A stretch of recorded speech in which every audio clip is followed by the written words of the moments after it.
Gerbiama Ieva, jūs mane vis tiek stebinat, sako, tokiu stumimu. Aš šią kadenciją tokio stumimu Stambulo konvencijos, narkotikų ir partnerystės įstatymo aš per 16 metų darbo Seime dar nesu matęs.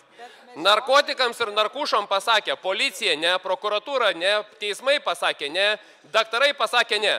Stumėte buldozerių.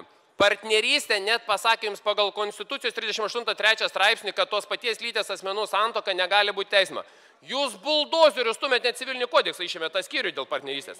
Dar negana to, jūs gruodžio 22 dieną jūs Seime prastumėt kreipimas į Konstitucinį teismą dėl Stambulo konvencijos. Ir jūs dar bandot kažką pasakyti apie tą įstatymą.